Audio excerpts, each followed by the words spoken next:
네, 예배 오신 여러분들을 환영합니다. 네, 서로 바라보면서 서와라고 한번 인사할까요? 어서 오고, 어서 오고. 네, 다들 시험은 끝나셨나요? 죄송합니다. 네, 얘기 안 하도록 하겠습니다. 네, 네, 다들 화이팅 하시고. 네, 모두 고생하셨습니다. 네,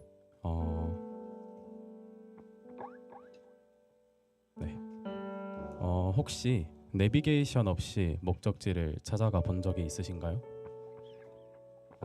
아마 내가 있는 곳이 어디인지도 잘 모르겠고 방향도 잘 몰라서 되게 답답하게 느껴질 것 같습니다. 삶이라는 길을 걷고 있는 우리도 마찬가지인 것 같아요. 어디로 가야 하는지, 어디로 가고 있는지 도저히 모르는 가운데 우리에게 선한 길을 인도하고 계시는 분이 한 분 계신데 선한 길로 인도하시는 성령 하나님을 이 시간에 우리 함께 찬양했으면 좋겠습니다.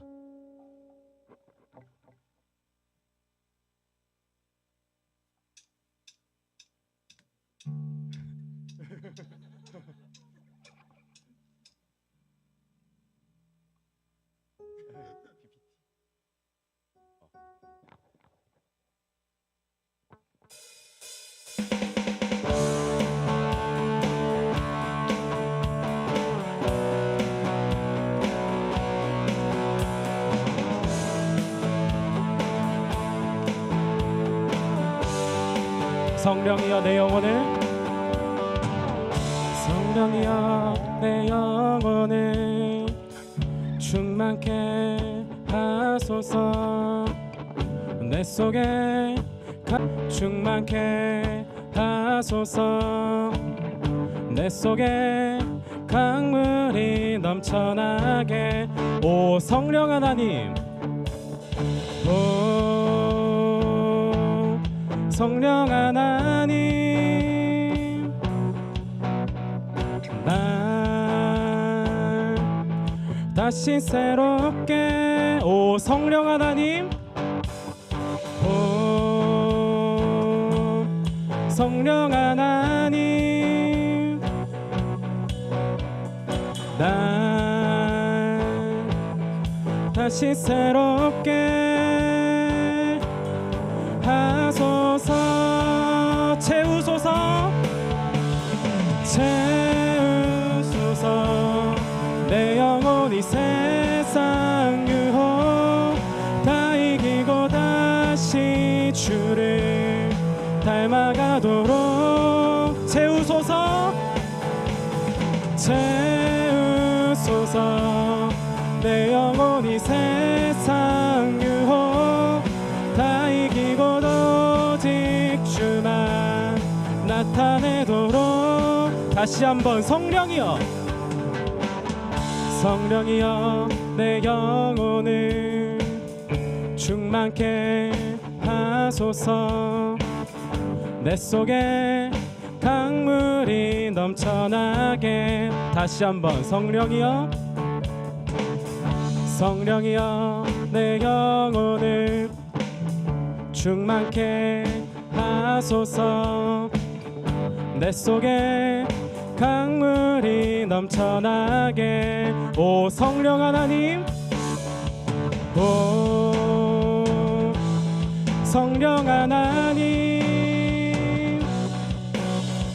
날 다시 새롭게.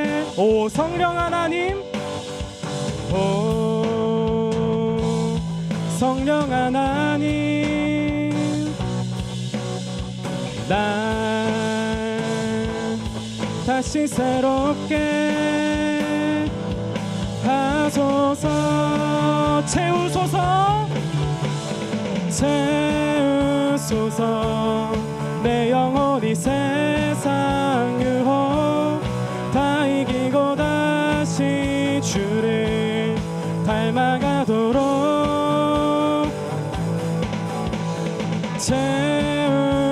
채우소서. 내 영혼이 세상 유혹 다 이기고 오직 주만 나타내도록 채우소서 채우소서 내 영혼이 세상 유혹 다 이기고 다시 주를 닮아가도록 마지막으로 채우소서 채우소서 내 영혼이 세상 유혹 다 이기고 오직 주만 나타내도록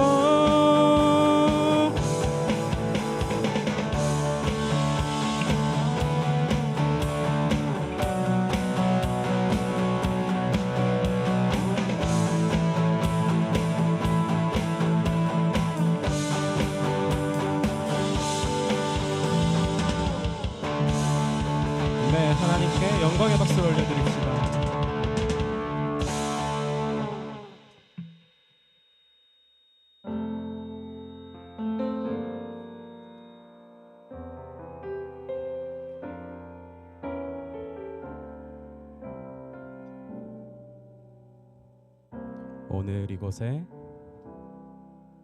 오늘 이곳에 계신 성령님 우리에게 말씀하시고 우리 가르치소서 닫힌 우리 맘 열어주시고 주의 빛으로 밝혀 우리를 인도하소서 주님보다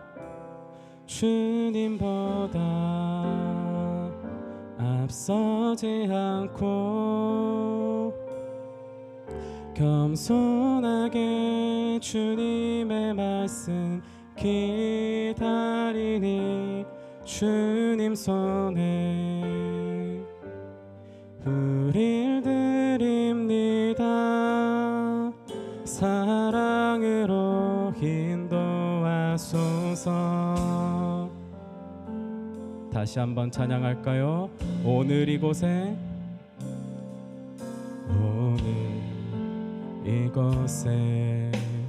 계신 성령님 우리에게 말씀하시고 우리 가르치소서 닫힌 우리 맘 열어주시고 주의 빛으로 밝혀 우리를 인도하소서.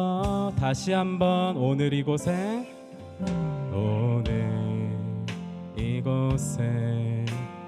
계신 성령님 우리에게 말씀하시고 우리 가르치소서 닫힌 우리 맘 열어주시고 주의 빛으로 밝혀 우리를 인도하소서.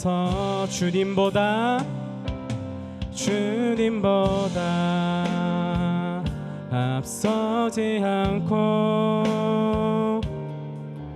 겸손하게 주님의 말씀 기다리니 주님 손에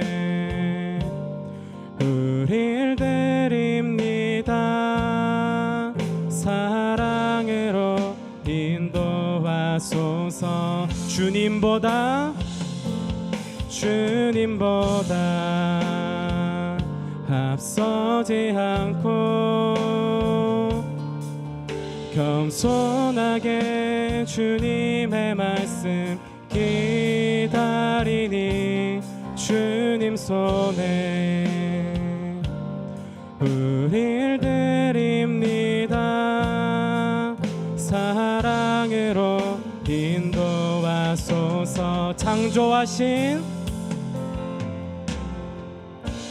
창조하신 모습 떠난 우리를 예수님 함께 빚으소서. 주님보다 주님보다 앞서지 않고 겸손하게 주님의 말씀 기다리니 주님 손에 우릴 드립니다. 사랑으로 마지막으로 찬양할까요? 주님보다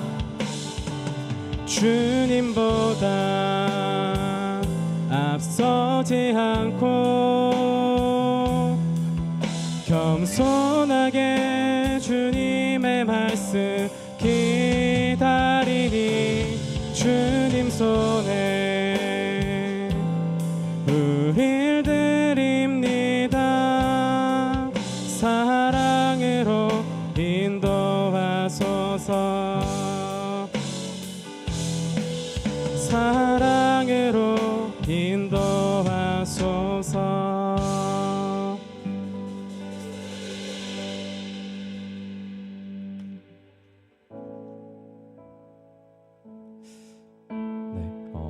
말씀을 한 구절 읽고자 합니다.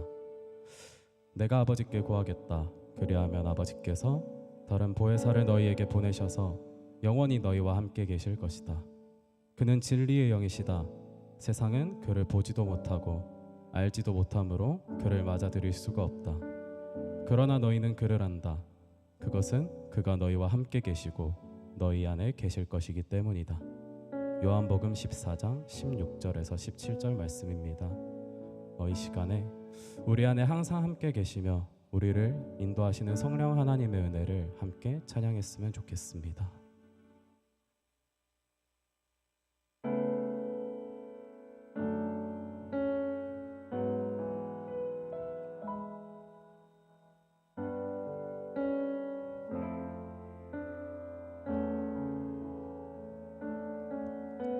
의지했던 모든 것, 의지했던 모든 것 변해가고 억울한 마음은 꺼져가네. 부끄럼 없이 살고 싶은 마음 주님 아시네. 모든 일을 선으로 모든 일을 선으로 이겨내고 죄의 유혹을 따르지 않네.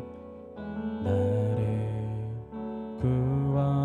구원하신 영원한 그 사랑 크신 그네 날 붙드시네. 주어진 내 삶이 작게만 보여도 선하신 주 나를 이끄신 보내. 중심을 보시는 주님만 따르네. 날 택하신 주만 의지해. 보이는 상황에 무너질지라도 예수 능력이 나를 붙드네. 보이지 않아도 주님만 따르네. 내 평생 주님을 노래하리라. 다시 한번 찬양할까요? 의지했던 모든 것, 의지했던 모든 것 변해가고 억울한 마음은 커져가네. 부끄럼 없이 살고 싶은 밤 주님 하시네. 모든 일을 선으로 모든 일을 선으로 이겨내고 죄의 유혹을 따르지 않네. 나를 구원하신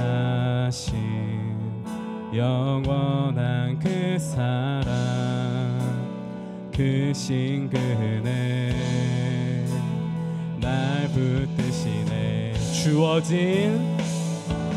주어진 내 삶이 작게만 보여도 선하신 주 나를 이끄신 분의 중심을 보시는 주님만 따르네. 날 택하신 주만 의지해. 보이는 상황에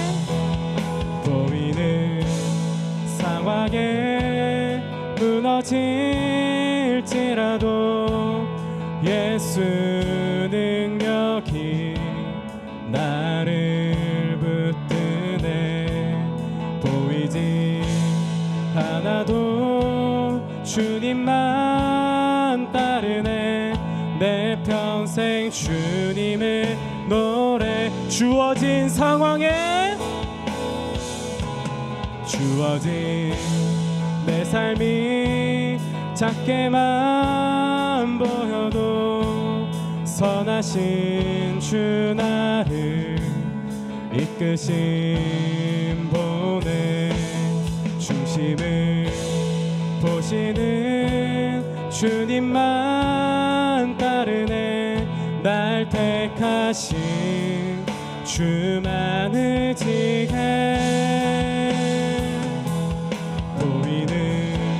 상황에 무너질지라도 예수 능력이 나를 붙드네. 보이지 않아도 주님만 따르네. 내 평생 주님을 노래. 찬양할까요? 성령이 오셨네. 성령이 오셨네. 성령이 오셨네. 내 주에 보내신 성령이 오셨네. 우리 인생 가운데 친히 찾아오셔서 그 나라 꿈꾸게. 성령이 오셨네.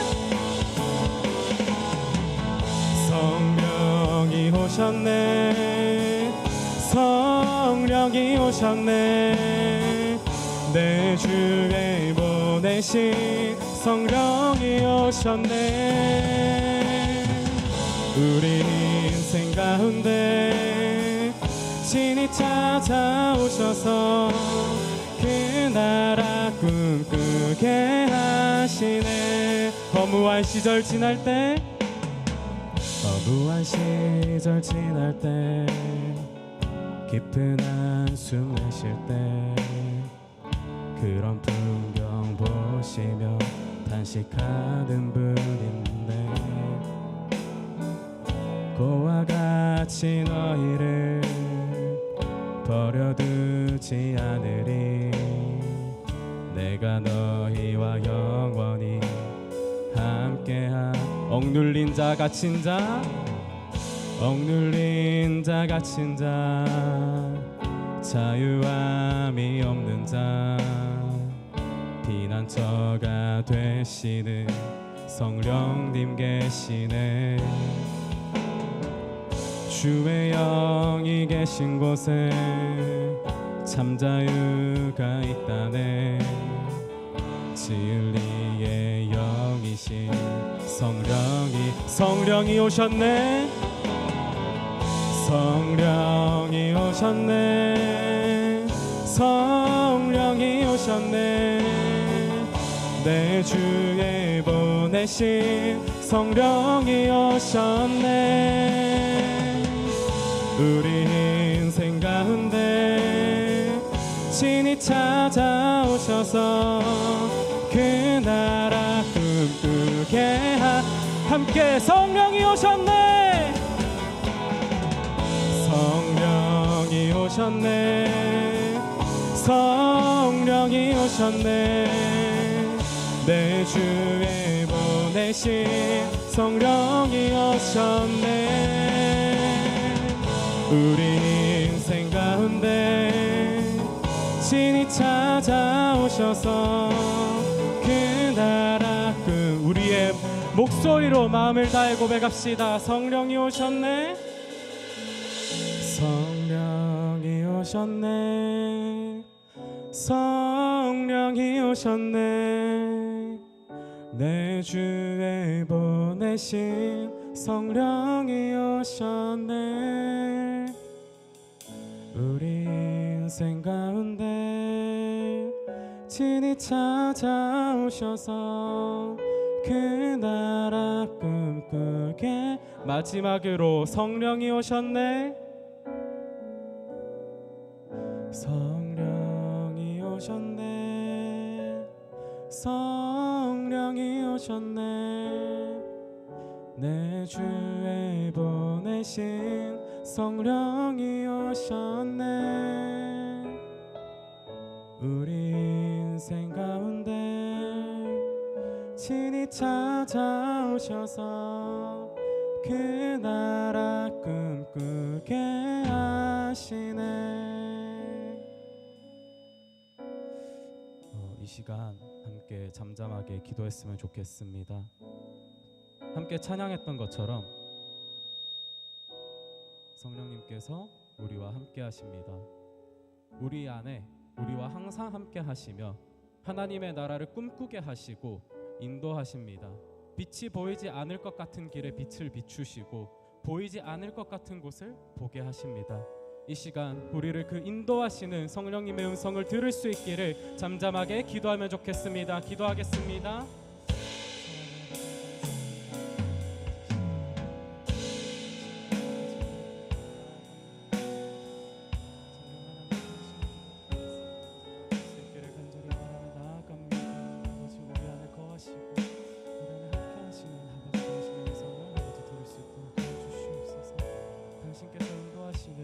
당신의 나라의 길을 그 길을 따르는 그 길을 걸을 수 있기를 간절히 바랍니다. 주님 우리에게 인도하시고 아버지 함께하여 주시옵소서. 우리 안에 함께하시는 당신의 음성을 들을 수 있기를 간절히 바라며 나아갑니다. 아버지 당신과 함께하는 그 순간들을 아버지 지켜주시고 아버지 그 모든 순간들 가운데 아버지 당신과 함께하는 기쁨이 당신과 함께하는 즐거움이 아버지 있을 수 있기를 아버지 함께하여 주옵소서.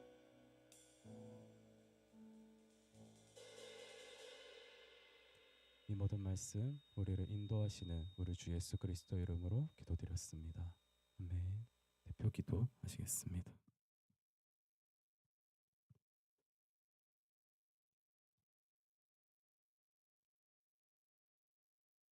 기도하겠습니다. 하나님, 오늘도 함께 모여 예배하게 하심에 감사합니다. 예배를 드리는 모두의 마음이 오직 하나님께로만 향하는 시간이 되도록 우리의 마음을 주관하여 주세요. 세상을 위해 기도합니다. 곳곳에서 전쟁, 죽음을 비롯한 마음 아픈 소식들이 전해지고 있습니다.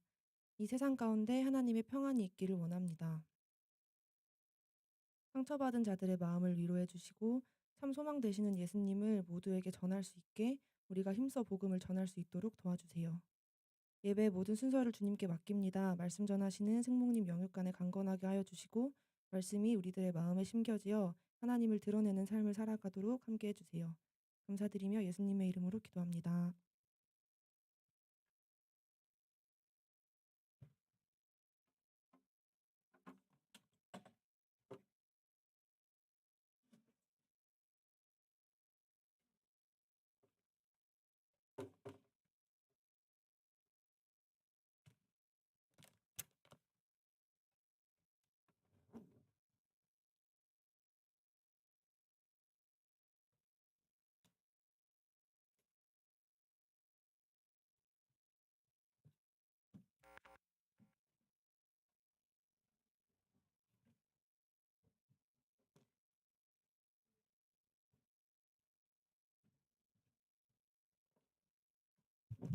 앞에서 소감 나누게 하심에 감사합니다. 지난 한 주를 돌아보며 말씀을 떠올릴 수 있는 시간 될 수 있도록 진실한 소감 될 수 있도록 이끌어 주세요. 감사합니다. 예수님 이름으로 기도합니다. 아멘. 네, 숨이 차가지고 잠시만요. 에? 네, 지난주 디모데후서 3장 14에서 17절 말씀의 사람들이란 제목으로 황인아 학사님께서 메시지를 전해 주셨습니다. 저는 학사님께서 우리의 생각이 마음이 어디에서 오는지, 내가 잘못된 렌즈로 세상을 바라보고 있진 않은지 살펴봐야 한다. 그리고 성경을 통해서 세상을 바라볼 수 없다면 넘어질 수밖에 없다고 말씀해 주신 게 마음에 남았습니다. 제가 종종 회관에 어질러진 것들을 정리할 때가 있는데, 제가 헤헤 웃으며 치우긴 하지만 그래도 마음속으로 조금 어지르는 사람 따로 치우는 사람 따로 있네 이렇게 생각할 때가 있는 것 같습니다. 매번은 아니고 종종 이렇게 있는데요. 그리고 네, 또 요즘 또 시험 기간이었다 보니까 내 옆에 학우는 경쟁자 같고 교수님은 괴수처럼 보이고, 뭔가 내가 이겨내야 될 것만 같은 그런 기분이 들 때가 있는 것 같습니다. 이런 생각이 밀려올 때 나의 이런 불안, 불만, 염려가 올라오는 순간에 학사님께서 잠잠히 기도하며 하나님께 이 시간을 통해 나에게 말씀하시고자 하는 바를 여쭤볼 때 평안이 찾아오고 하나님이 주신 생각과 다른 생각을 구별할 수 있다고 말씀해 주셨습니다. 요즘 공부한다는 핑계로 조금 기도의 자리와 말씀하고 조금 거리를 뒀던 것 같습니다. 어제 오랜만에 홍대 동역자들이랑 아몽님이랑 모여서 큐티를 했는데 좀 깨끗한 큐티 책을 보면서 다시 시작해야겠다는 마음이 들었습니다. 돌아오는 기말 시험 기간에도 열심히 해야겠다고 생각이 들었어요. 그리고 조금 TMI인 것 같지만 학사님이 중간에 누구나 품은 말씀 하나씩 있지 않냐고 하셨는데, 저도 두 가지 정도 생각났는데 전도서 3장하고 잠언 30장 7절이 생각났던 것 같습니다. 시간 날 때 한 번씩 읽어보셨으면 좋겠어요. 네, 그리고 마지막으로 본문의 메시지 성경 읽고 소감 마치겠습니다. 성경의 모든 부분에는 하나님의 숨결이 깃들어 있어 모든 면에서 유익합니다. 우리에게 진리를 보여주고 우리의 반역을 드러내며 우리의 실수를 바로잡아주고 우리를 훈련시켜 하나님의 방식대로 살게 합니다. 우리는 말씀을 통해 온전해지며 하나님께서 우리를 위해 마련하신 일을 이루어가게 됩니다. 아멘. 마침 기도하겠습니다.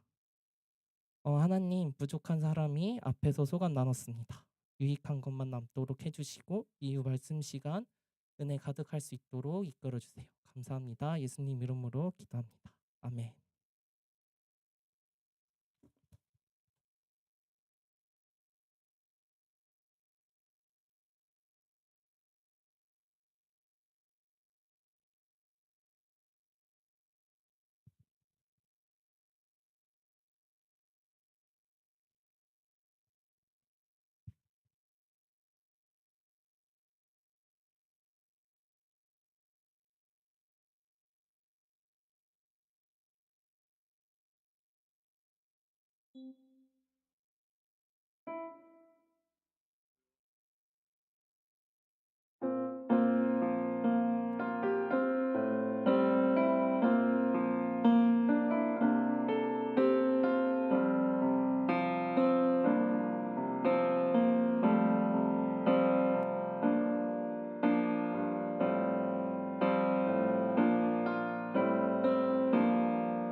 누구 건가요 이거?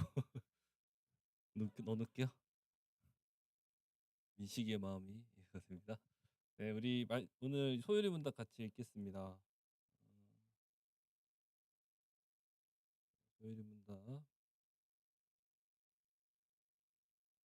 19, 90번. 어떻게 말씀이 구원을 얻음에 있어서 유효한 것이 되는가?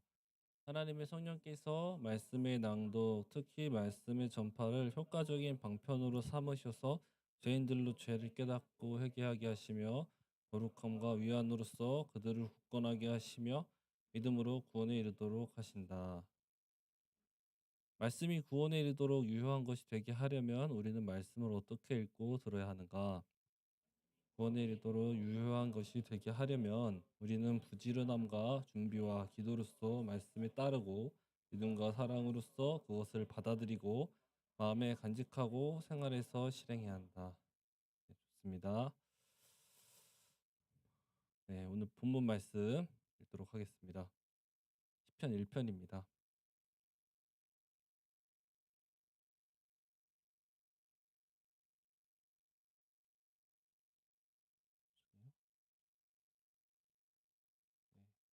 저와 교독하도록 하겠습니다. 복인된 사람은 악인의 꾀를 따르지 아니하며 죄인의 길에 서지 아니하며 오만한 자의 자리에 앉지 아니하며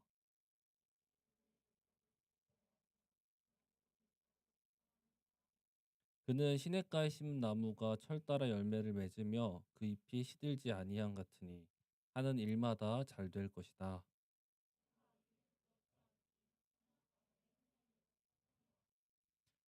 그러므로 악인은 심판받을 때 몸을 가누지 못하며 죄인은 의인의 모임에 참여하지 못한다.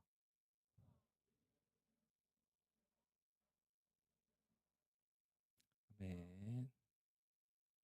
네. 오늘 예배 메시지 말씀은 조금 좀 어렵다, 길다, 복잡하다, 뭐 그럴 수 있어요. 그러니까 집중을 해서 잘 들으시면 유익할 수 있을 것 같습니다. 어, 네. 중간고사 다 끝났나요? 아까 물어봤죠. 안 끝난 분이 계셨던 것 같은데 안 끝나신 분 계신가요? 네. 네, 우리 그래도 거의 다 끝난 것 같으니까 우리 옆에 분들 인사 한번 할까요? 중간고사 수고 많았어. 너 수고해. 나 아직 안 끝난 사람 마저 수고해. 이렇게. 네. 네. 이제 다음 주 금요일 5월 5일에는 이제 저희 그 운동회 준비 중에 있습니다. 좀 이따 얘기하겠지만 같이 참여해서 스트레스 같이 풀면 좋을 것 같고요. 네, 말씀 함께 나누도록 하겠습니다. 우리는 인생을 주로 길로 표현합니다. 길. 어떠한 길을 걸어야 잘 산 인생이고 반대로 어떤 길은 잘못 산 인생인가? 우리는 이렇게 생각해 볼 수 있는 거죠. 오늘날 대부분의 사람들은 각자만의 길이 있고 그 길의 옳고 그름을 판단하기 전에 그 길 자체 어떤 그 다양성을 존중해야 한다고 여기는 것이 오늘날엔 좀 미덕처럼 여겨지는 것 같습니다. 하지만 조금만 더 깊이 생각을 해보자면 표면에 드러난 이 다양한 길들 중에 분명히 옳은 길, 선한 길이 있는 반면 어떤 그릇되고 악한 길이 있다는 것을 우리는 부인할 수 없게 되는데요. 쉽게 예를 들어보자면 평생 다른 사람들을 괴롭혀요. 막 속여요. 그런 삶을 산 길, 그 사람의 길을 어떤 다양함을 존중한다는 이유로 어떤 이것은 선한 삶이야 혹은 어떤 가치가 중립적인 삶이야라고 판단하고 이야기할 수는 없다라는 것이죠. 그죠? 즉 분명한 어떤 선과 악이라는 개념은 있고 그것을 구분하는 기준, 그 선은 분명히 존재한다. 이걸 우리는 부인할 수는 없다는 거예요. 그죠? 일반적으로. 그래서 중요한 문제는 다양한 길이 있는데 이게 옳은 길인지 그른 길인지를 어떻게 구분할 수 있느냐? 그것을 가르는 기준이 뭐냐의 문제가 되죠. 그 기준은 그 당시에 사회적 통념이야라고 말하기에는 그 통념은 사실 지역에 따라서 시대에 따라서 너무나 많이 변하잖아요. 그렇기 때문에 절대적인 기준일 수는 없다고 얘기를 하죠. 생각할 수 있죠. 어, 반대로 그렇다면 이 기준 역시 사람마다 달라. 기준도 그냥 다 다양하니까 존중해야 돼라고 생각할 수도 있다라는 거죠. 근데 이건 역시 어찌보면 말 자체가 되지 않아요. 기준이라는 말과 이 기준이 다양이라는 말은 같이 쓸 수 없는 거예요, 사실은. 그건 기준이 다양한 게 아니라 기준이 다 다르다면 기준이 없는 거가 정확한 표현인 거죠. 그렇다면 위에서 이야기한 전제죠. 선과 악은 분명히 존재합니다. 그 기준이 있다는 전제가 이것도 무시되는 거죠. 그렇게 선과 악을 구분짓는 절대적인 기준이 있다는 것을 우리는 받아들여야만 한다는 것을 일단은 시작할 수 있을 것 같아요. 오늘 이 선과 악의 기준에 대한 이야기를 말씀을 시작해 볼까 하는데요. 이 선과 악, 옳고 그름의 기준이 기독교에서는 진리, 곧 하나님의 말씀에 있다라고 믿습니다. 가르칩니다. 오늘 본문을 좀 살펴보면서 이 선한 길과 악한 길에 어떠한 차이가 있는지 한번 살펴보도록 하죠. 그리고 이걸 살펴보면서 내가 지금 걷고 있는 길이 선한 길인가, 악한 길인가 생각해보고 살펴보는 돌아보는 시간을 가지면 좋겠습니다. 성경에서 악한 길을 걷는 것에 대해서 오늘 본문은 악한 사람들은 하나님을 벗어나는 질서에 속하는 사람이다. 반대로 의로운 길, 이 의로운 길을 걷는 의로운 사람은 하나님의 말씀이죠. 그러니까 하나님의 질서에 속하는 사람이다라는 거를 가르쳐 주고 있습니다. 1절 말씀인데 한번 같이 읽어보죠. 1절 말씀 읽겠습니다. 시작. 복 있는 사람은 악인의 꾀를 따르지 아니하며 죄인의 길에 서지 아니하며 내 자리에 앉지 아니하며. 아멘. 1절에서는 의로운 사람이 아닌 사람들이죠. 악한 길을 걷고 있는 사람들의 특징이 이렇게 세 가지로 나뉘어서 나옵니다.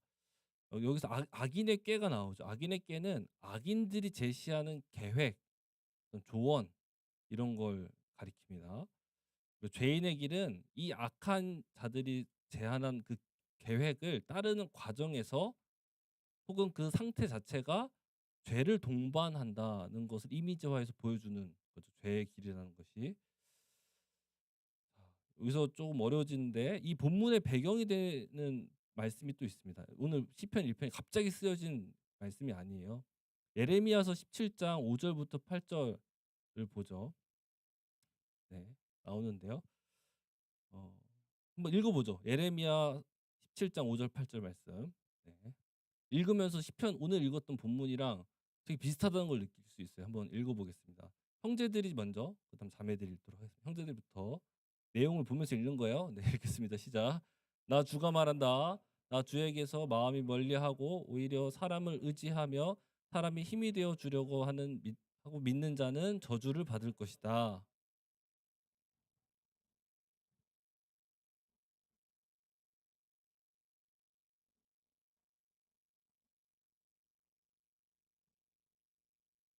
그러나 주님을 믿고 의지하는 사람은 복을 받을 것이다.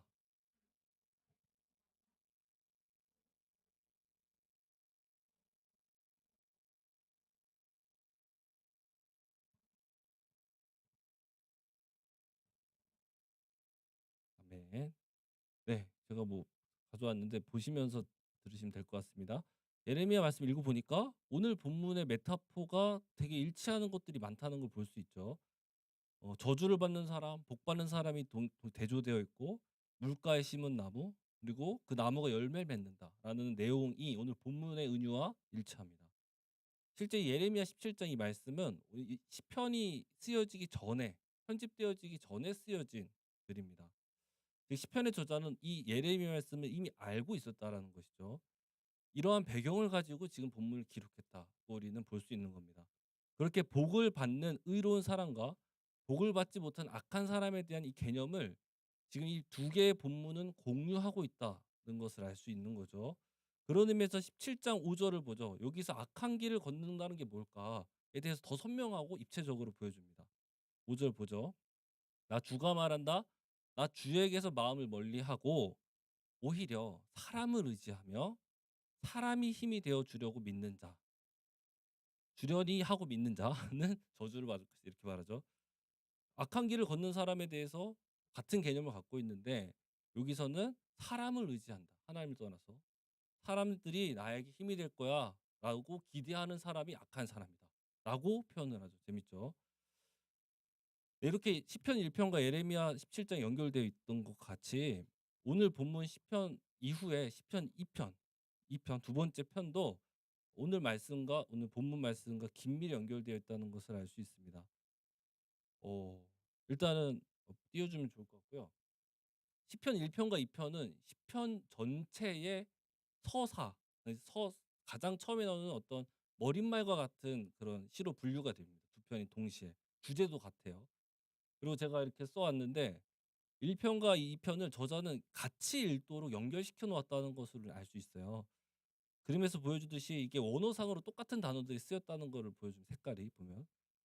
그러니까 결정적으로 그리고 1절에 복되도다로 시작하는데 2절 마지막이 저 빨간색일 거야. 뭐지? 색깔이 잘 안 보이네. 파란색인데 마지막이 복을 받을 것이다로 끝나잖아요. 그러니까 편집자는 지금 의도적으로 시편 1편과 2편을 연결시켜서 읽어도 돼. 읽어야 해. 라고 보여주고 있는 그런 장치들인 거죠. 자, 그러니까 2편에서 말하는 악한 자들, 악한 길을 걷는 자들에 대한 묘사를 보면 조금 더 우리가 찾고 싶은 악한 길을 걷는 악한 자들에 대해서 더 분명하고 선명히 알 수 있는 거죠.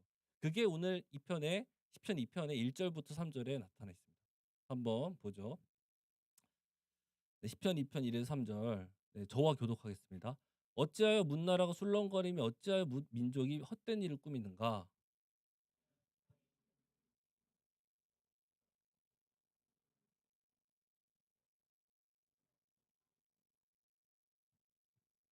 같이 읽겠습니다.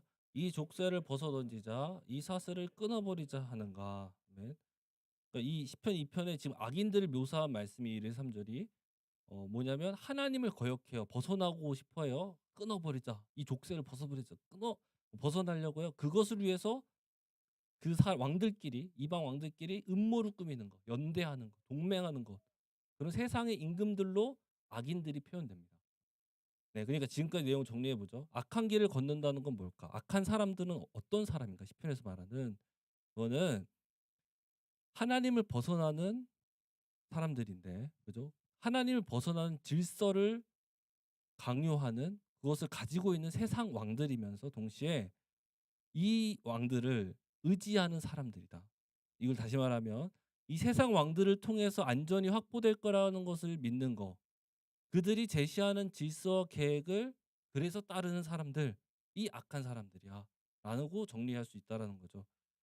네. 여기서 이 악한 길을 걷는 목적이 드러나요. 1절 마지막 절입니다. 띄워주시면 될 것 같고 1절 오늘 본문 1절 오만한 자의 자리에 앉기 위해서입니다. 이 길의 끝에는 오만한 자리가 있어요. 그거를 위해서 걷는 거예요. 이 죄의 길을. 오만한 자란 여기서 오만하다는 표현은 경멸하다, 깔보다라는 표현입니다. 즉 약한 길을 걷는 목적은 뭐냐면 남들보다 더 우월한 위치에 다다르기 위한 거죠. 나보다 더 열등한 자들과의 비교에서 오는 안정감을 추구하기 위해서 이 길을 걷는다고 볼 수 있습니다. 여기까지 우리는 악한 길을 걷는 사람들을 알아봤는데요. 이와 다른 의로운 길을 걷는 사람들은 어떤 사람들인가? 얘기했듯이 세상 왕들의 질서가 아닌 하나님의 질서에 속하는 사람이다. 이렇게 정리할 수 있겠는데요. 본문 2, 3절입니다. 네, 한번 읽어보겠습니다. 2절, 3절 같이 읽죠. 시작. 오로지 주님의 율법을 즐거워하며 율법을 묵상하는 사람이다.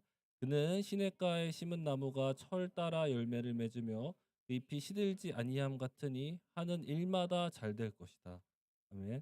3절에서 이러한 사람들에 대해서 시내가 흐르는 시냇가에 심겨진 나무예요. 이렇게 표현하죠. 시내, 즉 물은 마르지 않죠. 계속해서 나무에 이 물이 공급됩니다. 이 공급되는 생명이 뭐냐? 2절에서 율법이라고 하나님의 율법이 되는 거죠. 그러니까 의인은 율법을 밤낮으로 지속적으로 깊이 묵상하고 공급받는 사람입니다. 거기에서 그 율법과 나의 삶을 분리시키지 않는 삶을 말하는 거죠. 이것에 대해서 시편 2편에서는 이렇게 선한 길을 걷는 자들에 대해서 이렇게 표현합니다. 시편 2편 10에서 12절인데요. 네. 한번 이거 같이 읽어보죠. 저와 교독하겠습니다.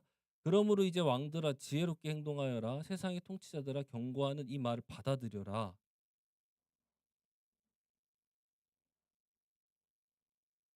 같이 읽겠습니다. 그의 아들에게 입맞추어라. 그렇지 않으면 그의 진노하실 것이니 너희가 걸어가는 그 길에서 망할 것이다. 그의 진노하심이 지체 없이 너희에게 이를 것이다. 주님께로 피신하는 사람은 모두 복을 받을 것이다. 아멘.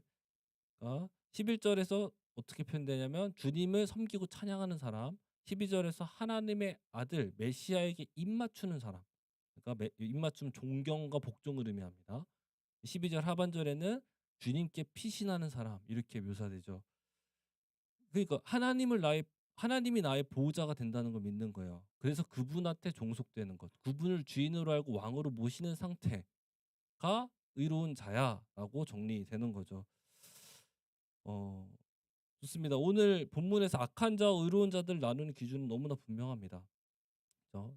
하나님을 벗어나 나 스스로 왕이 되거나 혹은 이것이 불안해서 세상의 다른 왕들, 세상의 어떤 사람들, 세상의 질서가 나를 지켜줄 것이라고 믿고 의지하는 사람들이 악한 자다. 왜냐? 이러한 삶은 나를 그냥 보호하고 보존하기 위한 삶이야. 그래서 어쩔 수 없어. 그냥 자연스러운 삶이야 라고 생각할 수 있겠지만 사실 이 삶의 목적은 이 질서 안에서 내가 몸담은 그 질서 안에서 다른 이들을 경멸하기 위해 사는 삶이기 때문이죠. 그죠? 결과적으로 자기 만족을 향하는 방향이기 때문에 이것은 하나님이 악하다라고 판단하십니다. 반면 의로운 자들은 이 세상의 왕들이 아닌 하나님께서 만드신 그 질서에 속해 있을 때 그 하나님이 나를 지켜줄 거라고 믿고 의지하는 자들입니다. 이것은 달라요. 하나님의 말씀 안에서의 삶을 사는 것이며 이 목적이 뭐냐면 내가 높아지고 나의 만족이 아닌 거죠. 하나님을 찬양하고 하나님을 높여드리기 위한 삶의 목적을 갖습니다. 네, 좋습니다. 1절에서 악인들의 꾀, 계획 이게 있다고 분명히 얘기했죠. 그러니까 실제로 악한 사람들, 즉 하나님께 속해 있지 않은 그 질서에 속해 있지 않은 세상의 왕들은 계속해서 우리들에게 이 세상의 질서들을 소개합니다. 하나님을 거절하고 배제시키는 삶의 계획들을 우리에게 제안을 한다는 거예요. 리처드 포스터라는 목사님은 이러한 세상의 왕들이 되게 많이 있는데 그중에 강력한 대표적인 3대장이라고 할 수 있는 어, 그 강력한 왕들을 소개했어요. 뭐냐면 돈과 섹스와 권력입니다. 이렇게 얘기를 했어요.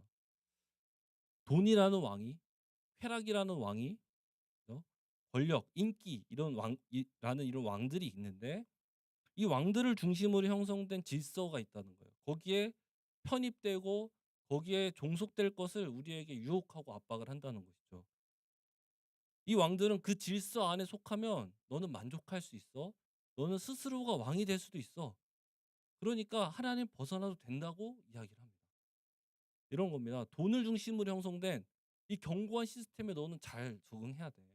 그래야 너는 다른 사람들만큼 안정된 삶을 살 수 있고 거기에서 인생의 행복이 결정돼 라고 우리에게 말한다는 거예요. 섹스, 쾌락이 여기 있어. 청년의 때에 이 쾌락, 이 젊음을 즐기지 않는 거는 어리석은 거고 손해를 보는 거야. 권력, 이 권력을 중심으로 형성된 질서도 여기 있어. 이 질서에 너가 합리, 이 질서에 너가 종속되게 될 때 다른 사람들이 너를 무시하지 못하고 좀 더 노력하면 다른 사람들의 부러움까지도 살 수 있을 거야. 라고 우리에게 유혹하며 속삭인다는 거야. 이 시스템에 들어오면 너를 구원할 수 있어. 너를 행복하고 너를 안전하게 지켜줄 수 있어. 이 시스템이 라고 말해요. 그러면서 하나님은 그래 있어. 근데 종교적인 생활에 어떤 정서적 차원의 돌봄을 주는 분으로 축소하자. 그런 겁니다. 지금 여기서 말하는 돈, 쾌락, 권력 이게 자체가 악하다는 건 아닙니다. 이것들 모두 어떤 중립적인 가치를 갖죠. 하지만 이것이 하나님의 뜻이 결여된 상태에서 하나님이 부재한 상태에서 영향력을 끼치기 시작할 때를 말하는 거예요. 그렇다면 이것들은 이 시편에 기록된 대로 세상의 왕으로서 하나님을 반하는 세속적 질서를 형성한다는 겁니다. 이 왕들로부터 보호를 받고 안전을 보장받기 위해서 왕들과 깊은 관계를 맺어야 하고 이를 위해서 당연히 갓생해야 되고 이를 위해서 학점도 잘 받아야 되고 이래 좋은 자리 취직도 해야 된다. 혹은 워라밸을 해야 된다. 적당히 세상에 어떤 타협할 줄도 알아야 돼. 라는 삶의 모습들로 우리에게 나타나게 된다는 거겠죠. 그런데 잘 생각해 봐야 돼요. 이게 너무나 자연스럽고 너무나 일반적이고 당연한 이야기 같지만 이러한 삶의 목적이 뭐냐? 다른 이들을 경멸하는 자리에 나아가기 위함입니다.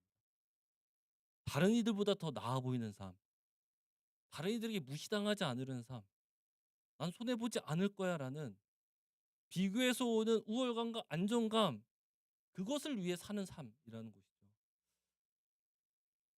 너무 많은 사람들이 이런 삶을 선택하기 때문에 악하지 않다고 느낄 뿐입니다. 그런데 잘 보세요. 다른 사람들을 짓밟는 거잖아요.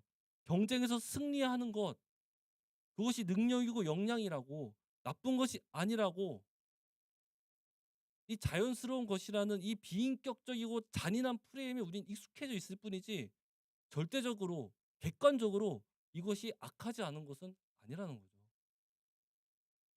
이런 목적을 품는 삶은 그릇된 삶입니다. 이것을 성경은 하나님은 악한 길을 걷고 있어 라고 드러내고 우리에게 폭로하고 있는 것이죠. 의로운 사람, 선한 사람은 이런 왕들의 초청이 아니죠. 진정한 왕 되시는 여호와 하나님의 초청, 인도하심에 신뢰로 반응하는 사람들입니다. 저 들에 피인 백합화를 보라. 공중에 나는 새를 봐라. 하나님이 먹이시고 입히신다. 하물며 너일까 보냐. 라고 이 말씀하시는 하나님을 믿는다는 거죠. 그렇게 내가 무엇을 먹기 위해 남들보다 더 잘 먹고 더 높은 지에 가기 위해 갓생하는 삶이 아닙니다. 하나님을 믿는 삶은. 의로운 삶은. 그런 것들이 아니라 지금 나의 이 삶에, 지금 나의 이 시기 가운데 하나님께서 내가 어떻게 살길 원하시는가, 이것을 묻고 이것의 답을 듣고 사는 삶. 좀 직접적으로 표현을 하자면 불안하기 때문에 남들에게 보여주는 스펙을 정신없이 그냥 쌓아가는 그런 삶이 아니라는 겁니다. 이 모든 것을 나의 삶을 하나님께 다 맡겨요. 그래서 나의 이 삶에 두신 하나님의 진짜 뜻이 뭔지, 그 하나님의 비전이 무엇인가를 관심을 갖는 거예요. 그것을 찾는 겁니다. 그것을 세워가기 위해서 공부를 하는 거예요. 그것을 발견하기 위해서 이런저런 경험들을 하는 겁니다. 다른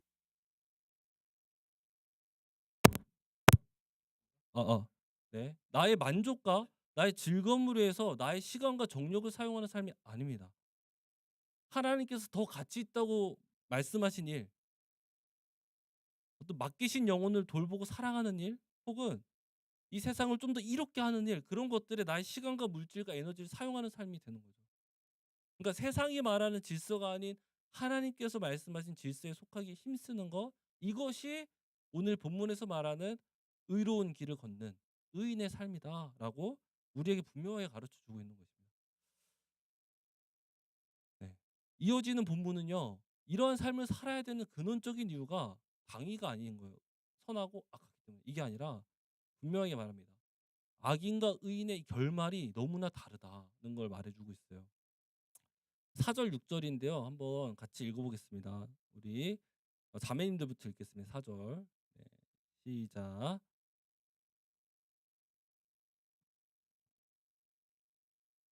그러므로 악인은 심판받을 때에 몸을 가누지 못하며 죄인은 의인의 모임에 참여하지 못한다.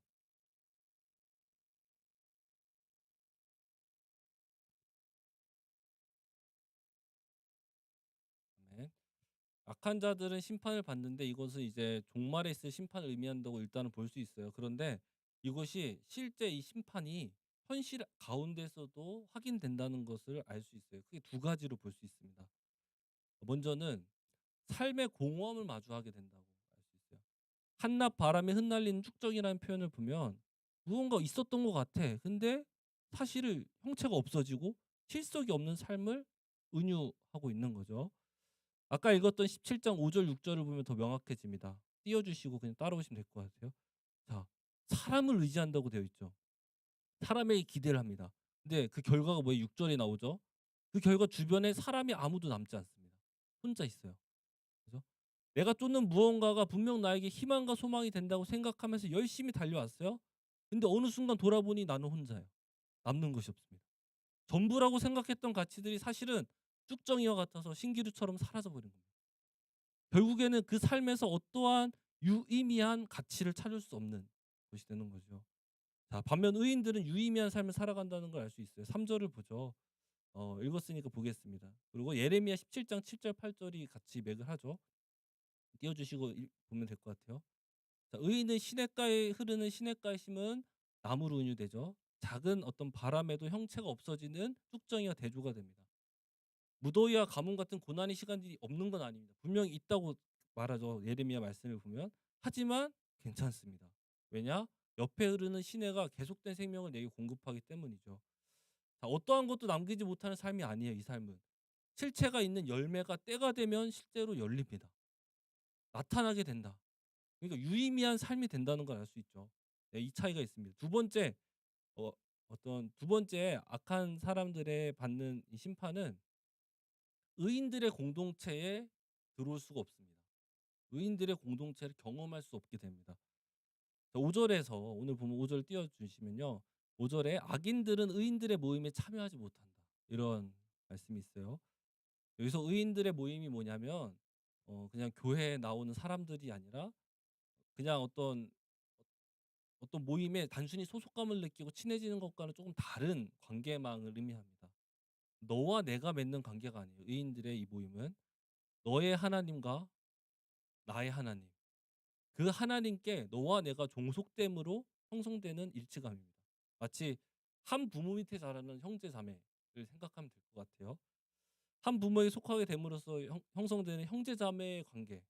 그것은 안정감이 주어지죠. 그렇다고 완전히 똑같아지는 건 아니죠. 다양성이 또 존중됩니다. 마찬가지예요. 부모가 더 인격적일수록 더 그 관계는 안정적이죠. 이런 어떤 완벽한 부모보다 더 완전한 하나님께 속하게 되는, 그럼으로써 형성되는 관계, 영적인 관계라고 하는데, 이것을 영적인 관계는 깊이 있는 일치가 그 가운데 이루어집니다. 형제 자매처럼 동시에 다양성이 무시되지 않습니다. 오히려 분명하게 더 그것이 발현되죠. 그렇게 이 공동체에 속하는 의인들은, 이 공동체 안에 들어온 의인들은 어떤 걸 느끼냐면 이 공동체 안에서 일치에서 오는 편안함을 느낍니다. 더불어 다양함이 수용되는 데서 오는 자유함이 주어집니다. 이 두 가지가 공존할 수 있어요. 신앙 공동체는. 이것이 작은 하나님의 나라예요. 어떤 작은 천국이에요. 이것이. 이것을 경험하는 자리가 된다는 거죠. 그것을 누릴 수 있다는 거죠. 근데 이 관계의 중심이 되는 하나님께 속하지 않은 약한 사람들은, 불의한 사람들은 성도들의 공동체에 속할 수가 없는 거겠죠. 영적인 관계 유익을 경험할 수가 없습니다. 당연한 원리죠. 대신 섬기고 속해 있는 질서의 왕을 함께 모시는 사람들과 관계를 맺겠죠. 돈 좋아하는 사람들끼리 모이고, 쾌락을 좋아하는 사람끼리 모이고, 권력을 좋아하는 사람끼리 모이게 됩니다. 근데 그것은요, 잘 보면요, 천국이 아니에요. 언뜻 보면 좋아 보이지만 아까 얘기했죠. 비교와 우월, 비교에 따르는 우월과 열등감이 주가 되는 세계예요. 그 질서는 매력적인 것 같지만 사실은 그 안에 있으면 지옥입니다. 지옥이요. 예. 이런 심판을 받게 된다는 걸 볼 수 있죠. 저희 딸 예나는 8살인데 만화영을 아직 좋아합니다. 포켓몬 되게 좋아해요. 근데 하루 종일 만화영만 틀어주면 진짜 그걸 볼 수 있을 것 같은 정도로 좋아합니다. 근데 부모인 저는 만화영화 시간을 정해놔요. 그러면 딸이 묻어요. "왜 계속 보면 안 되냐? 아빠는 핸드폰 만지면서 계속 보면서 아빠 안 되냐?" 이렇게 얘기하고, "나도 닌텐도 사 달라." 얘기를 합니다. 저는 이렇게 대답합니다. "예나야, 만화 영화나 게임을 많이 하면 얘나 머리가 망가져. 전두엽이 녹는데." 막 이래 줘요. 그럼 어떤 일이 벌어지는 줄 알아? 친구들이랑 못 놀아. 잘 못 놀아. 그냥 점점 만화 영화밖에 모르는 사람이 돼. 그러면 더 행복하고 즐거운 시간들을 너가 못 보내게 돼."라고 이렇게 말을 해 줘요. 자, 그죠. 만화영을 좋아하는 예나에게 "전두엽이 녹는다." 이런 경고의 말을 하는 저의 마음은 뭘까요? 당연히 만화영화보다 좋은 것들을 알고 그것을 바라기 때문이죠. 그런 삶을 살기 바라기 때문이죠. 만화를 절제하기 쉽지 않잖아요, 어린 나이에. 그렇기 때문에 그 절제하는 마음을 먹게 된 예나를 위로하고 격려하기 위함이겠죠, 당연히. 마찬가지예요. 왜 이런 경고의 말씀 우리에게 하시느냐, 하나님 무섭게. "너 악인의 길 걸으면 무의미한 삶이야. 너 진짜 아무 의미 없어, 너의 삶은. 먼지 같은 삶이야. 너 공동체도 사실은 경험할 수 없는 그 안타까운 현실을 경험하게 될 거야. 지옥 같은 삶을 살게 될 거야 너는.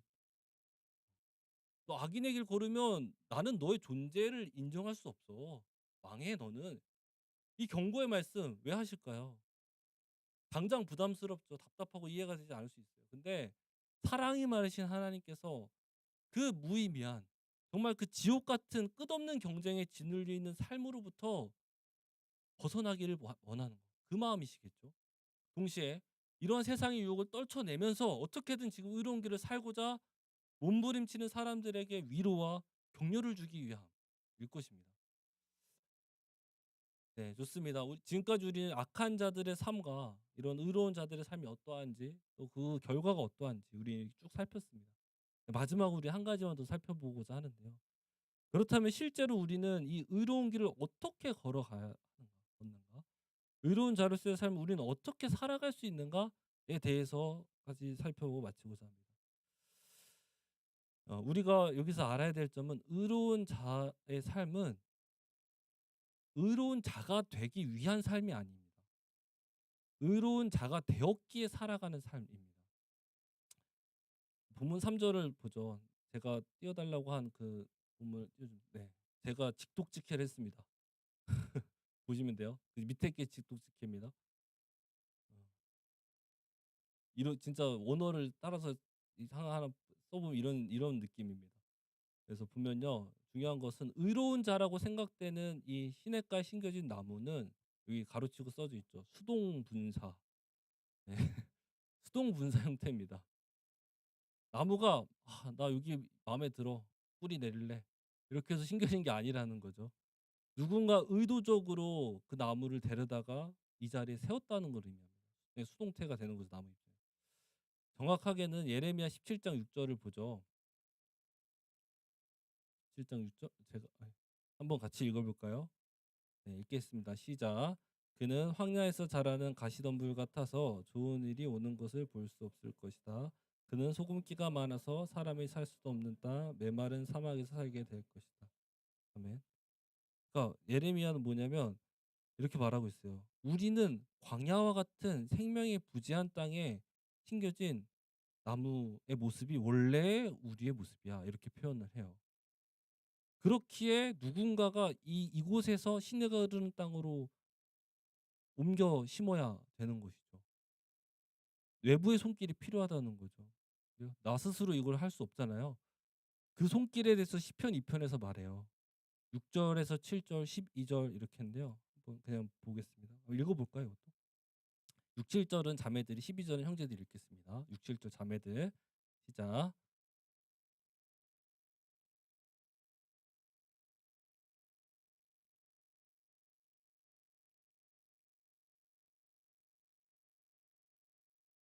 메아리 같네. 12절 읽겠습니다. 시작. 그의 아들에게 입맞추어라. 그렇지 않으면 그가 진노하실 것이니 너희가 걸어가는 그 길에서 망할 것이다. 그의 진노하심이 지체 없이 너희에게 이를 것이다. 주님께로 피신하는 사람은 복을 받을 것이다. 네. 띄워주시고. 자, 하나님께서는 지금 외부의 손길, 그러니까 이 광야에 심겨져 있는 나무들을 위해서 하나님의 아들을 보내시는 거죠. 그래서 하나님 아들은 메시아, 즉 신약 성경에서 예수님을 가리킵니다. 예수님께서 원래 광야에 뿌리 박혀 있던 우리의 삶을 물이 흐르는 시냇가로 옮겨 심어 주신다. 이런 결론에 다다르죠. 여기서 중요한 것이 이겁니다. 우리는 스스로 시냇가에 심은 나무가 될 수 없다. 이것을 다시 말하면 원래 우리는 마른 광야에 뿌리를 내리고 가시덤불과 같은 모습으로 말라 죽어야 하는 그런 모양인데, 그런 사람들인데, 이 상태를 스스로 벗어날 수 없는 존재인데 하나님의 아들 예수님이 나타나셔서 이러한 광야에서 시냇가로 우리를 옮겨주셨다. 이거죠. 광야라는 척박한 땅에서 어떤 최소한의 가능성을 보여준 나무들, 그래, 너네들만 옮겨줄게. 이게 아닙니다. 어떤 의로움의 모양을 잘 나타내는 그런 나무, 그런 사람이 옮겨지는 게 아니라는 거죠. 어떤 사람이 옮겨봤냐? 12절에 나오죠. 아까 읽었던. 그의 아들의 입 맞추는 자들. 그러니까 광야에서 시냇가로 나를 옮겨 신기 위해 찾아온 예수님. 그분을 나는 신뢰합니다. 그분을 나는 믿습니다. 그래서 나를 맡겨드립니다. 라는 사람이 옮김 받게 된다는 거예요. 물론 여기서 옮김받는 것은 공짜가 아닙니다. 대가가 주어져야 돼요. 광야에서 메말라 죽어가는 우리는 이 값을 치를 그 능력이 안 돼요. 이에 예수님은 대신 값을 치러 주십니다. 옮기는 데 필요한 값을 대신 치러 주세요. 그러니까 우리가 뭘 했기 때문에 옮겨준 게 아닌 거예요. 예수님이 옮겨주신 거예요. 우리를 너무 사랑합니다. 그런데 지금 이 광야에서 메말라 먼지 같은 삶을 살기 뻔한 이러한 우리의 모습이 애다는 거예요. 너무 안쓰러운 거예요. 너무 안타까운 거예요. 그래서 내가 대신 희생할게. 내가 대신 값을 치를게. 그래서 우리를 그 값을 치르고 옮겨주신 거예요. 이에 대해서 갈라디아서 1장 4절은 이렇게 말합니다.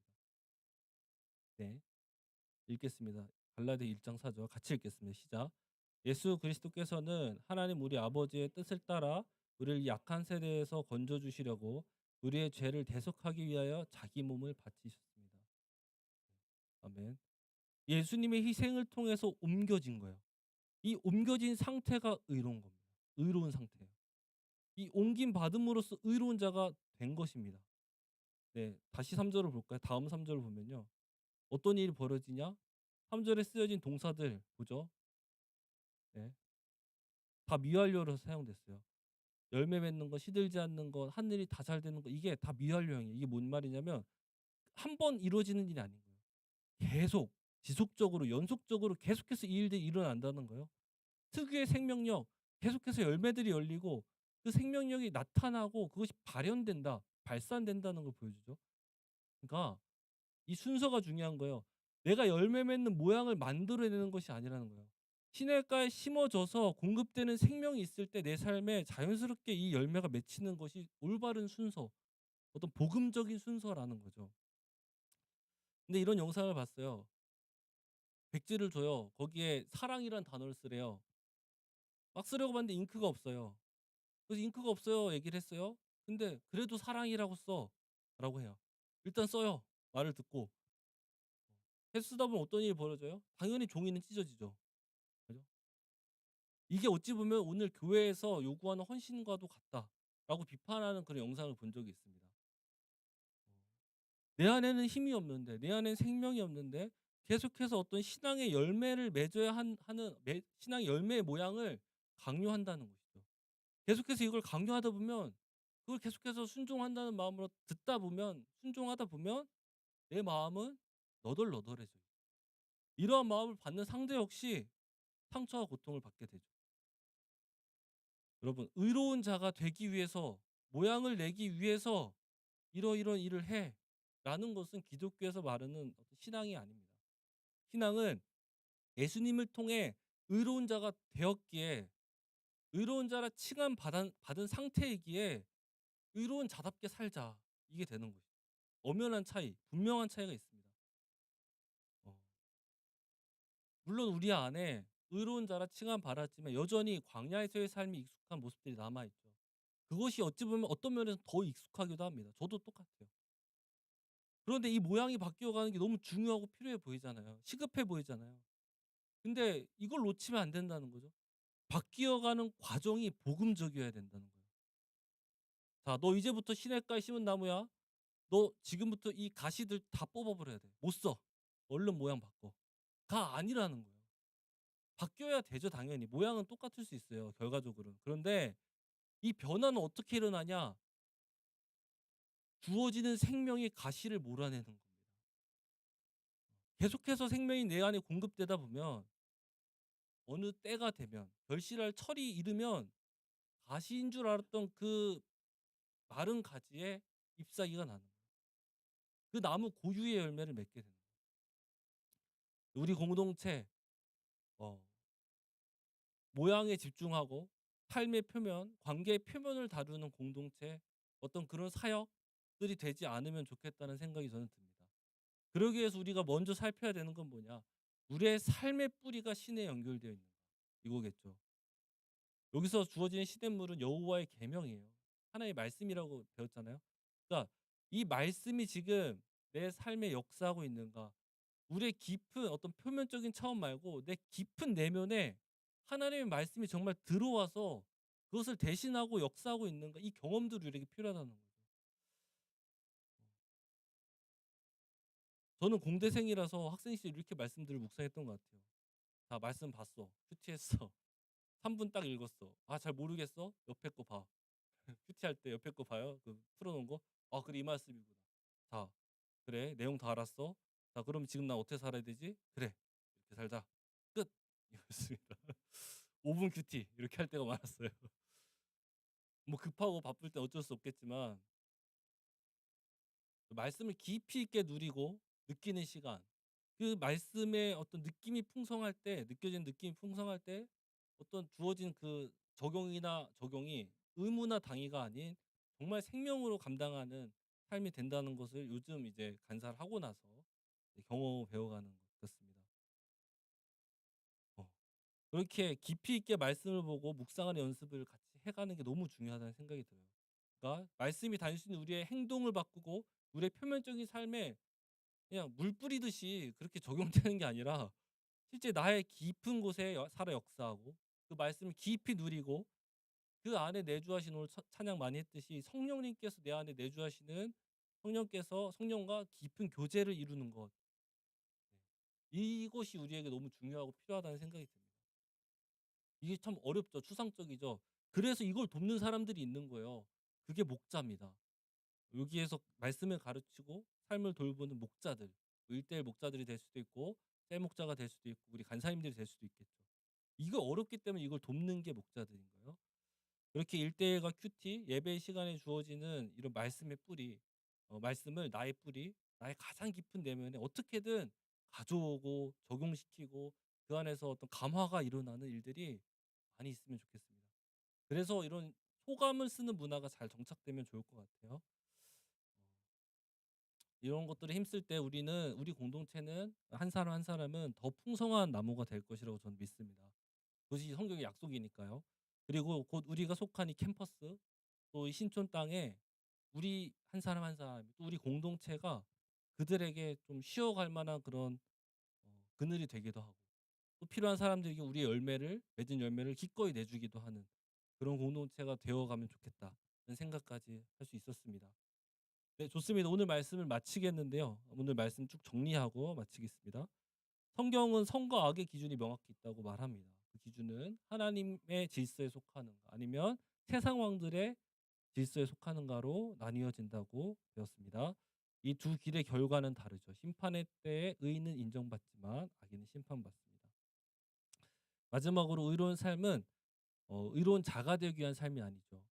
의로운 자로서의 삶이라는 것을 배웠습니다. 이에 거룩하고 신실한 모양 이전에 어, 영원한 말씀, 주님 안에 있는 영원한 생명인 말씀에 깊이 뿌리내려 그 생명을 공급받는 저와 여러분이 되기를 주님의 이름으로 축복합니다. 아멘. 이 시간 같이 찬양하고 기도하는 시간 잠깐 가지면 좋겠습니다.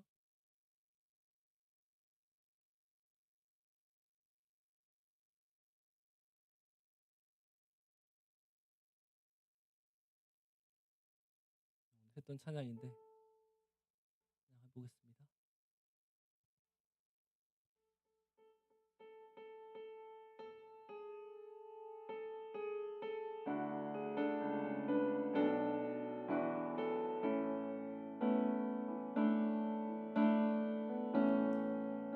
의지했던 모든 건 변해가고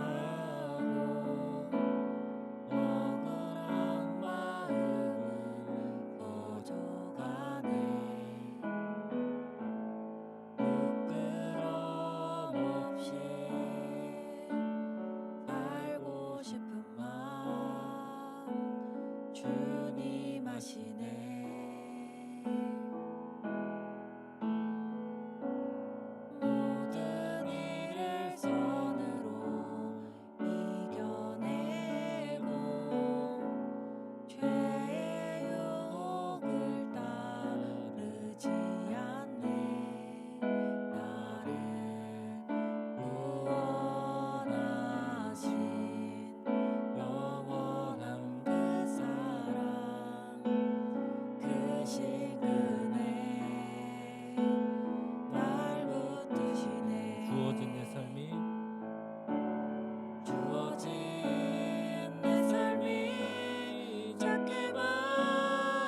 주어진 내 삶이 작게만 보여도 주어진 내 삶이 작게만 보여도 선하신 주 나를 이끄신 분의 중심을 오시는 주님만 다르네.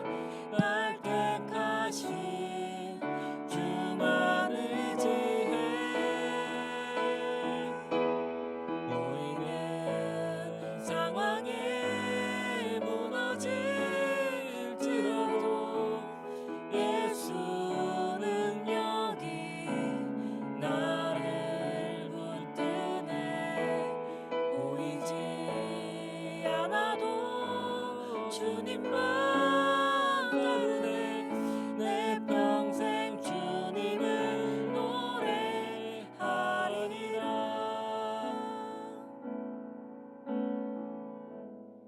하나님의 택하심은 실수심이 없습니다. 완벽하고 완전하신 하나님이시기 때문이죠. 내 눈에는 내 모습이 너무나 부족하고 의롭지 않아 보일지라도 하나님께서 나를 의롭다 칭하셨기에 나는 의로운 자입니다. 이 시간 이것을 믿음으로 붙들면서 주님, 그 의로운 자로서의 삶을 배워가겠습니다. 배우길 원합니다. 어떤 모양이 아니라 그 영원한 생명되는 그 샘물을 내가 받길 원합니다. 그것이 나에게 너무 필요합니다. 이 시간 같이 주님께 겸손한 마음으로 들은 말씀을 생각하며 같이 기도하는 시간 짧게 갖도록 하겠습니다. 기도하겠습니다. 하나님 참 감사합니다. 저희 안에 귀한 말씀 허락하여 주시고 참으로 주님의 택하시면은 후회하심 없다는 이 말씀 앞에 섭니다. 하나님 내가 보기에는 아버지 나의 판단으로는 도저히 자격이 없고 또 아버지 너무나 자주 무너지고 아버지 쓸모없다 여겨지지만 하나님께서 세우셨기에 하나님께서 나를 이끄시기에 아버지 있는 줄 믿습니다. 주여 내가 그 은혜 앞에 섭니다. 주여 은혜 받은 자로서의 삶을 삽니다. 주여 살기 원합니다. 하나님 도와주시고 주여 함께하여 주시옵소서. 겸손히 주님의 말씀 붙들게 하여 주시고 하나님 주어지는 그 영원한 생명 앞에 주여 기쁨으로 하나님 모르지 않아야 한 분께 영광 올려드리는 삶을 살기로 주여 임자하여 주시고 우리 한 사람 한 사람 성령으로 축복하여 주시옵소서. 아버지 하나님 주어진 생명 온전히 누리는 역사가 저 우리 친구 모두에게 있을 수 있도록 함께해 주시고 인도하여 주시옵소서. 오 성령 하나님 우리를 사랑하시고 아버지 너무나 아끼시는 분이 있습니다. 주여 도와주시고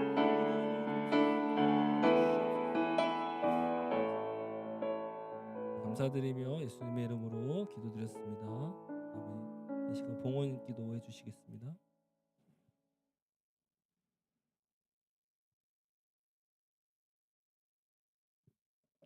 기도하시겠습니다. 사랑의 하나님, 오늘도 이 자리 가운데 불러주셔서 공동체의 말씀 허락하심에 감사합니다. 오늘 말씀을 통해서 하나님께서 말씀하시는 선한 사람과 악한 사람을 보았습니다. 악한 사람들은 자기 만족을 위해서 하나님을 벗어난 질서를 따르고 세상의 왕들을 통해 안전을 확보해 나갑니다. 우리 각자가 가지고 있는 하나님을 벗어난 질서가 어떤 것이 있는지, 또 은연중에 혹은 의식적으로 섬기고 있는 세상의 왕이 무엇인지 주님 깨닫게 해주시고, 나의 가치와 정욕을 곧 사라질 신기루를 쫓는 삶을 내려놓고 하나님의 시선을 구하도록 인도해 주세요. 또한 우리가 예수님의 희생을 통해 옮김받은 의로운 자들임을 기억하며 하나님께 종속된 자들로서 하나님께서 삶 속에 주신 진짜 뜻이 무엇인지 끊임없이 묻고 발견해 나가는, 또 그렇게 살아가는 우리들이 되기를 원합니다. 또한 이 순간 하나님께 예물로 저의 마음을 드립니다. 감사함으로 드리는 이 마음과 물질 모두가 하나님의 것임을 고백드리며 또한 하나님께서 예비하신 곳에 사용되기를 소망합니다. 우리의 모습이 하나님 더욱 닮아가기를 원하며 감사드리며 우리 주 예수 그리스도 이름으로 기도합니다. 네, 이 시간 봉헌하는 시간 갖도록 하겠습니다. 봉헌은 나의 모든 소유가 하나님의 것이며 고백하는 시간입니다. 이 시간 준비되지 않으신 분들은 하지 않으셔도 괜찮습니다. 이 시간 같이 찬양하면서 봉헌하는 시간 갖겠습니다.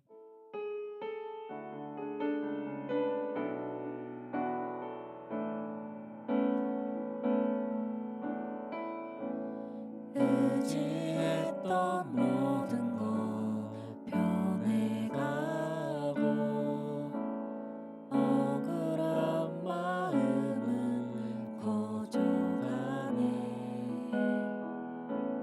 부끄러움 없이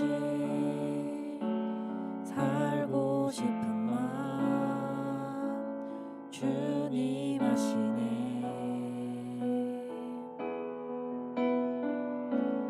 모든 일을 선으로 이겨내고 죄의 유혹을 따르지 않네. 나를 구원하신 영원한 그 사랑 크신 그네 날 붙드시네. 주어진 내 삶이 작게만 보여도 선하신 주 나를 이끄신 분의 중심을 보시는 주님만 다르네. 날 택하신 주만 의지해. 보이는 상황에 무너질지라도 예수는 여기 나를 붙드네. 보이지 않아도 주님만 따르네. 내 평생 주님을 노래하리라. 이 시간 다 같이 일어나셔서 폐 찬양 하겠습니다.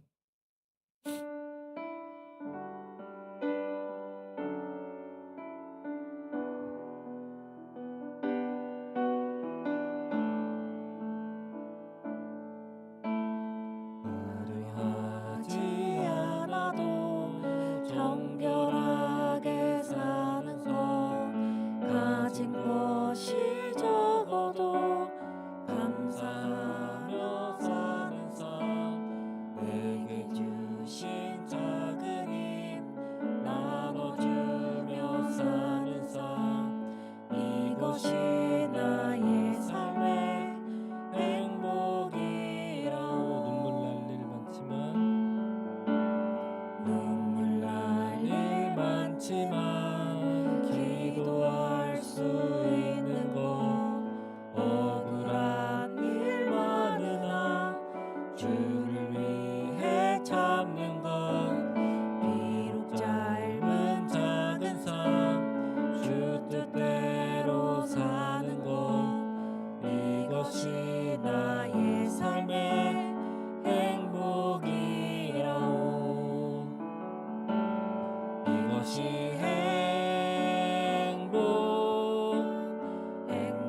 행복이라오. 세상은 알 수 없는 하나님 선물, 이것이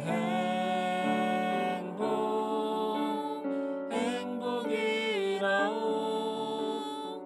하나님의 자녀로 살아가는 것, 이것이 행복이라오. 네. 서로를 향해서 손을 뻗고 축복하겠습니다. 주 예수 그리스도의 은혜와 하나님의 사랑과 성령의 사귐이 영원토록 우리와 함께하기를 간절히 축원합니다. 아멘.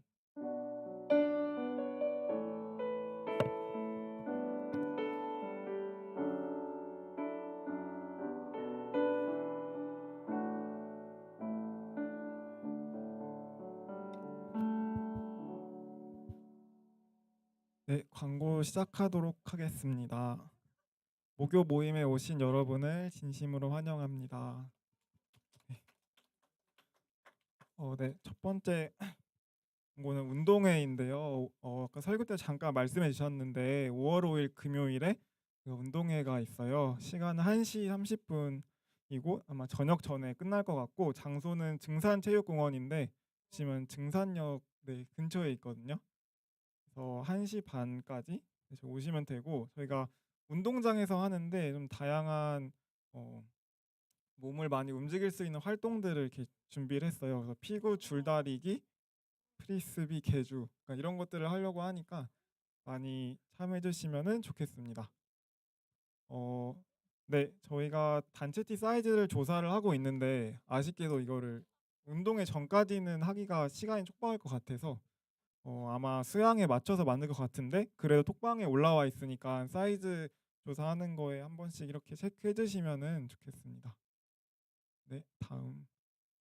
네, 오늘 마지막으로 이 공부하러 가자 중간고사 끝났죠. 그래서 커피를 드리려고 하는데 세 팀밖에 안 해주셔가지고 이번에는 가위바위보로 하도록 하겠습니다.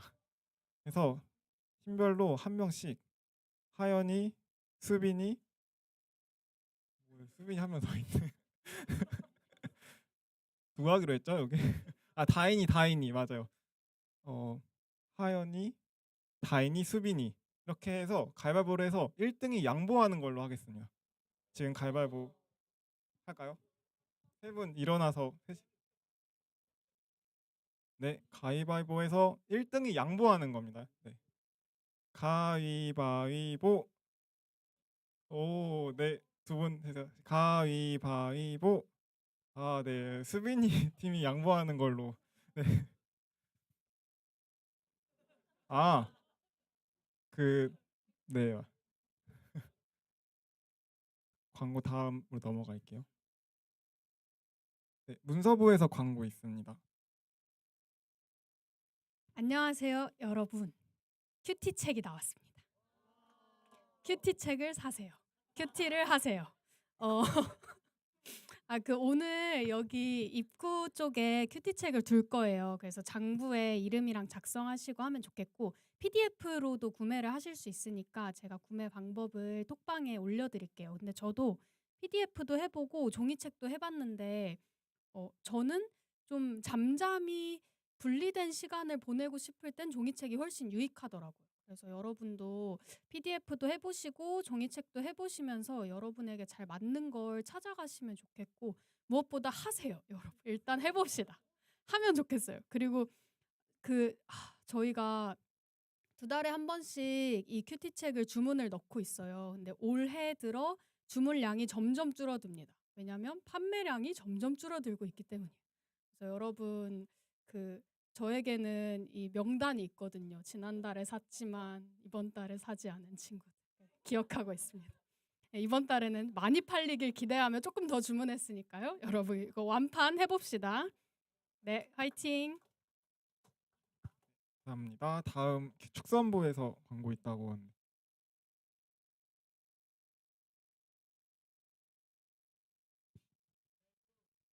네, 에이스 등장했습니다. 네, 여러분, 2일 뒤에 특별한 날이 있어요. 그럼 바로 네, 맞아요. 제 생일입니다. 그래서 저희가 마이크 나오는가? 네, 그래서 관악지구랑 축구 친선전을 하기로 했는데 저번에 저희가 한양지구랑 친선전을 했는데 좀 처참한 점수로 발렸거든요. 그래서 여러분 좀 이번 경기는 실망시키지 않는 경기력으로 보답해 드릴 테니 많은 관심 가져주시길 바라겠습니다. 장소는 아까 운동회에 광고했던 것처럼 증산체육공원에서 하거든요. 12시부터 4시까지 빌려서 경기는 1시부터 3시까지 하는 걸로 알고 있는데 그래서 여러분 저희 스타렉스 타고 가나요? 뭐 전차 타고 가나 어쨌든 같이 갑시다. 그래서 같이 가고 싶은 분 우리 태호 형제님하고 저에게 말씀하시면 될 것 같고 뭐 간사님이나 목사님에게 말씀하셔도 될 것 같아서 네, 토요일 12시에 같이 축구 합시다 여러분. 감사합니다. 네, 감사합니다. 목요 모임에 처음 오신 분이나 오랜만에 오신 분 있으면은 혹시 있을까요? 없나요? 겸손히 있네요. 나와주세요.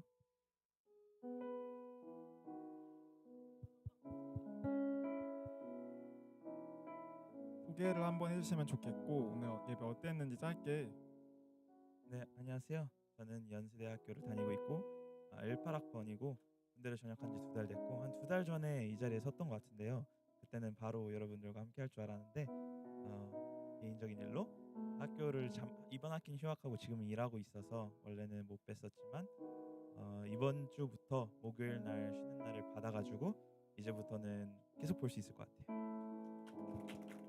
네. 네, 전 승명여대 인공지능공학부 18학번이고요. 계속 지난번에 MT랑 예배 몇 번 왔다가 이번에 다시 복학하게 돼가지고 오늘부터 예배 참여하게 됐습니다. 네, 같이 축복송 한번 부를까요?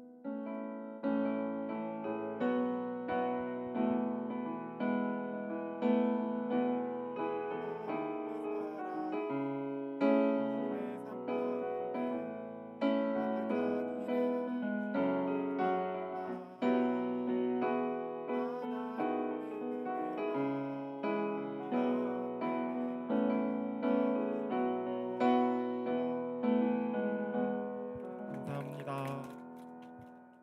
그리고 오늘 이렇게 인사를 하실 분이 계신데 오늘 오셨나요? 네, 그 온두라스에서 오신 자매분이신데 이제 돌아가신다고 하세요. 그래서 마지막으로 나와서 인사를 잠깐 해주시려고 합니다.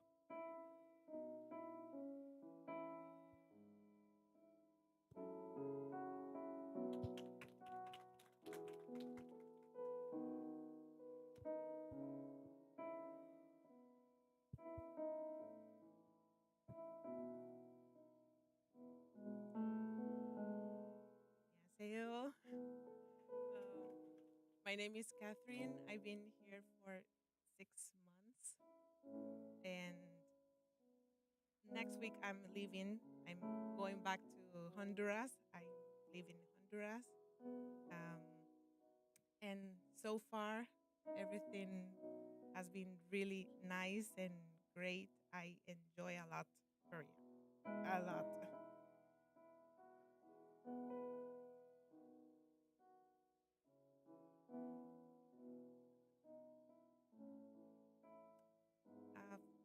I think the only request that I have is that God can guide me in the correct path to be always like together working with 똑같이 축복송 부르려고 합니다. 손을 뻗고.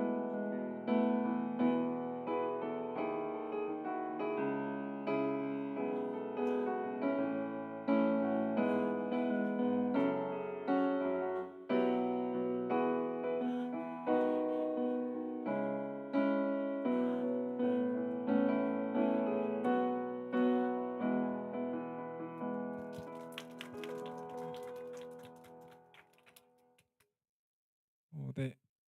다음 주 금요일에 운동회가 있지만 목요일에 예배는 똑같이 있습니다. 특별히 다음 주 예배는 베트남에 사역하고 계신 배한성 선교사님께서 현지 ESF 간사님들을 모시고 방문해 주신다고 해요. 그래서 함께 예배를 드릴 예정입니다. 다음 주 예배 인도는 연대와 서강대에서 똑같이 준비해 주시면 되겠습니다. 네, 소감 나눔 하도록 하겠습니다. 몇 시까지 할까요? 50분까지 하고 기도회 하도록 하겠습니다. 즐거운 소감 나눔 되세요.